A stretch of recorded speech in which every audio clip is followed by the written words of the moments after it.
Ciao a tutti e bentornati su Turkey News Magazine. Spero che la vostra giornata stia scorrendo serena, perché oggi apriamo una porta che di solito le celebrità tengono ben chiusa, quella delle paure che non si vedono. Nelle ultime settimane, attorno a Erkan Merik e Azal Suba è circolata una frase che pesa come un macigno: non voglio più pensare al futuro. Non è un titolo ad effetto, non è una battuta buttata lì. È una confessione sussurrata tra le pieghe della loro vita privata, una frase che, a quanto ci dicono persone vicine alla coppia, ha aleggiato nei loro salotti, negli spogliatoi dei set, nelle telefonate che si allungavano fino a notte fonda. Ed è da qui che vogliamo partire, perché dietro quelle parole c'è molto più di un semplice desiderio di leggerezza. Per chi li ha seguiti fin dal primo sguardo sul set, il futuro di Erkan e Azal sembrava già scritto. Progetti, un possibile matrimonio, quella favola che i fan amano ripetere come una canzone. Ma la verità è che il futuro, quando diventa un mantra, può schiacciare. Fonti vicine raccontano di serate in cui i due provavano a immaginare tutto, dagli orari per incastrare i viaggi tra 7 promozioni, alle ipotesi di dove vivere, fino ai compromessi con le famiglie e con una fama che non conosce privacy. E proprio quando pensavano di aver allineato i pianeti, ecco l'imprevisto. Una chiamata improvvisa, un nuovo contratto lontano, un copione che chiede mesi di dedizione. Allora quei castelli nell'aria tremano. E quando tremano troppo a lungo, ti viene voglia di chiudere la finestra e non guardare più in alto. Non voglio più pensare al futuro, può sembrare il capriccio di chi ha tutto e non vuole scegliere. Ma se lo ascolti con attenzione, senti lo scricchiolio di esperienze che hanno lasciato segni. Azal, raccontano, ha avuto l'abitudine di annotare sul telefono obiettivi e sogni, piccole liste che iniziavano con una data e finivano in sospeso. Erkan, al contrario, pianificava mentalmente, traducendo il domani in azioni immediate, quasi a voler domare il tempo. Eppure, bastava un cambio di regia o un contratto saltato all'ultimo per mandare all'aria gli equilibri. È in quei momenti che nasce la sfiducia, non nella persona che ami, ma nella possibilità di controllare ciò che vi circonda.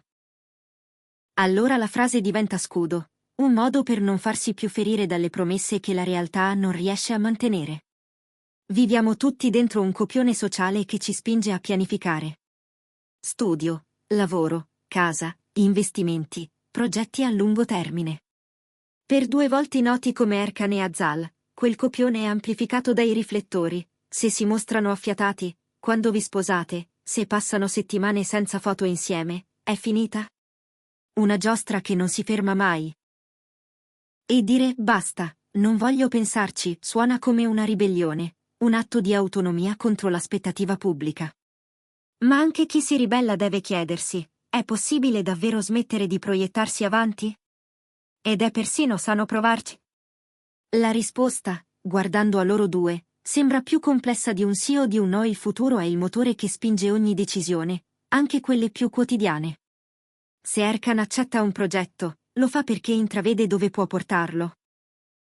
Se Azal sceglie un personaggio, pensa al passo successivo.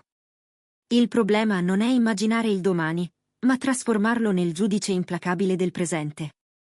Quando l'idea di quello che verrà diventa ossessione, nasce l'ansia. Quando diventa un confronto continuo con ciò che non siamo ancora, diventa delusione. E lì, sì, bisogna fermarsi, respirare, rinegoziare il patto che abbiamo con l'ignoto. In questa storia c'è anche la parola disillusione. È la parola che compare ogni volta che un progetto non va come previsto, ogni volta che un calendario costruito al millimetro si scioglie all'improvviso. Chi li conosce bene ricorda una sera in cui la discussione si è spenta in silenzio. Non erano contro, erano stanchi di doversi promettere l'impossibile. Avevano riposto energie, speranze, perfino piccoli riti portafortuna in un percorso che sembrava limpido. Poi la realtà ha fatto il suo mestiere, ha messo ostacoli. E di fronte a quell'ennesima curva, l'idea di investire ancora nel futuro è sembrata rischiosa come camminare su vetro sottile. C'è anche la gabbia delle circostanze. È quella sensazione di essere incastrati in una stagione dove gli impegni prendono il comando e tu rimani passeggero. Orari incompatibili, telefonate in aeroporto, messaggi a fuso orario sfasato. Il giorno in cui avrebbero dovuto organizzare un viaggio, sono arrivati 4 copioni. Il weekend promesso si è dissolto in un imprevisto. Così, invece di alzare la voce contro la frustrazione, talvolta scegli di non pensare proprio. Se non immagino niente, non mi deludo, mormori. Ed è una strategia di sopravvivenza, forse necessaria per un po', ma che rischia di velare le opportunità sottili, quelle che ti sfiorano mentre guardi altrove. E allora, come si ricuce? Chi era presente nei giorni più tesi racconta che il primo passo è stato dare dignità al sentire. Non respingere la stanchezza, non vergognarsi dell'ansia, non nascondere la paura di sbagliare. Azal avrebbe ammesso di sentirsi in affanno quando il futuro sembrava un corridoio troppo lungo. Erkan avrebbe stretto i pugni confessando che ogni rinvio gli pesava come un fallimento. Riconoscere la verità delle proprie emozioni è stato un atto d'amore, prima verso se stessi e poi verso l'altro. Da lì, la scelta di non rimanere impantanati. È entrata in scena una parola semplice e rivoluzionaria. Presenza. No, non quella forzata dei post perfetti, ma la presenza viva del corpo e del respiro. Una fonte racconta che hanno iniziato con piccoli rituali, 10 minuti di silenzio al mattino, una tisana la sera senza telefono, una passeggiata breve dopo cena in cui il patto era parlare di cose che esistevano solo adesso. Quando la mente scappava in avanti, provavano a richiamarla con il gesto più banale. Appoggiare le mani sul tavolo, nominare i dettagli della stanza, sentire l'aria sulle dita.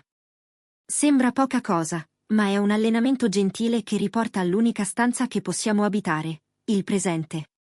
Poi hanno rinegoziato l'incertezza. Se c'è una cosa che la fama non concede è l'illusione di controllare tutto. I progetti cambiano, le uscite vengono rimandate, le prime slittano, le notizie rimbalzano più veloci di un battito. Allora hanno cominciato a separare il controllabile dall'incontrollabile. Non potevano dettare il calendario dell'industria, ma potevano scegliere come rispondere ai ritardi, come proteggere i loro spazi, come ascoltare l'altro quando la tensione saliva. Hanno cambiato la domanda, non più come facciamo a garantire che il futuro sia identico a come lo sogniamo, ma qual è il passo che possiamo compiere oggi senza tradirci? E qui entra in gioco un altro passaggio essenziale. Smontare le aspettative irrealistiche. Quante volte, in nome di un'idea perfetta, ci condanniamo a misurare ogni giorno con un metro che non esiste? Erano rimasti intrappolati nell'immagine della coppia che fa tutto al momento giusto. Hanno capito che la vita raramente è una sceneggiatura senza imprevisti. Così hanno dato spazio all'imperfezione, l'uscita in ritardo vale comunque, una serata insieme anche se interrotta da una chiamata non è un fallimento. E, sorprendentemente, i sentieri non programmati li hanno portati a momenti teneri che nessun piano avrebbe potuto garantire. Per rendere il futuro meno minaccioso, hanno spezzettato l'infinitamente grande in ciò che stava sul palmo di una mano. Invece di dove saremo fra 2 anni, la domanda è diventata: cos'è la prossima cosa concreta? Una colazione condivisa prima di un volo. Una data segnata come inviolabile per rivedersi. Un ti chiamo a quell'ora e ti racconto tutto rispettato come una promessa sacra. Il futuro, fatto di passi minuscoli, smette di urlare e inizia a mormorare. Così non fa più paura. E poi c'è la gratitudine, non quella da didascalia, ma quella che cambia l'angolo di luce nella stanza. Hanno iniziato a dirsi grazie per cose minuscole, per chi ha ascoltato senza interrompere, per chi ha preparato il tè, per chi ha acceso una candela per rendere il rientro più dolce. Quando guardi ciò che c'è, l'ansia per ciò che manca perde potere. Ti accorgi che stai già vivendo parte di quello che pensavi di rincorrere. E questo, per una coppia travolta dagli impegni, è ossigeno. Naturalmente non tutto si sistema con la volontà. Quando non voglio più pensare al futuro è diventato un peso troppo duro da portare da soli, hanno chiesto aiuto. Amici di lunga data li hanno ascoltati senza giudicare. Qualcuno ha suggerito una consulenza professionale, non per mettere etichette, ma per dare nuovi strumenti. Parlare con una voce neutra ha fatto spazio alla sincerità, le paure si sono fatte nomi, le aspettative hanno mostrato i loro fili, e ciò che sembrava solido e minaccioso, un poco alla volta, ha perso rigidità. Se oggi proviamo a riassumere, non racconteremmo una favola né una tragedia. Racconteremmo un percorso. Perché non voglio più pensare al futuro non è la resa di chi si arrende alla pigrizia, ma il grido di chi ha capito di aver trasformato il domani in una prigione. E cambiare rapporto con il futuro non significa ignorarlo, significa passare dal controllo all'incontro. È imparare a stare dove si è, senza farsi rubare l'oggi dal timore di domani. È accettare che l'incertezza non è un difetto da correggere, ma il prezzo della libertà di scegliere ogni giorno.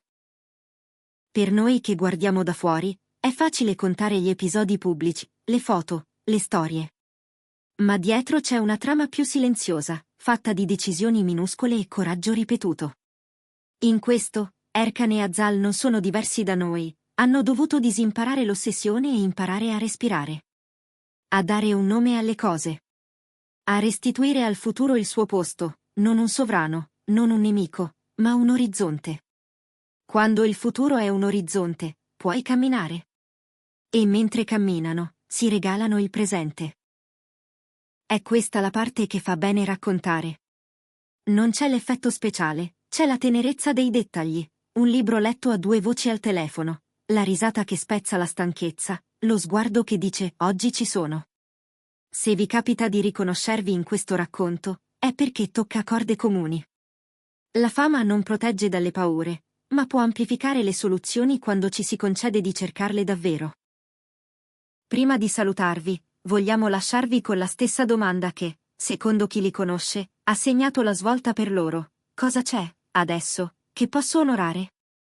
Non come salverò tutto per sempre, non come eviterò ogni errore. Ma cosa posso fare con le mani che ho, con il tempo che c'è? Domande semplici spostano montagne. Lo hanno fatto anche per loro.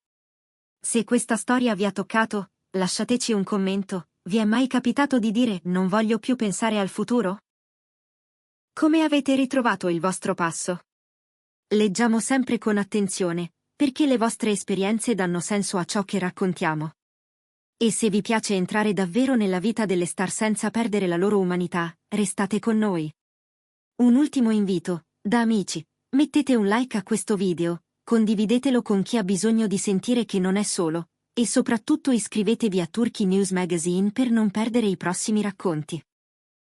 Qui continueremo a seguire Erkan Merik e Azal Suba con rispetto e curiosità, fermandoci ogni tanto a respirare insieme. Ci vediamo nel prossimo episodio. Un abbraccio.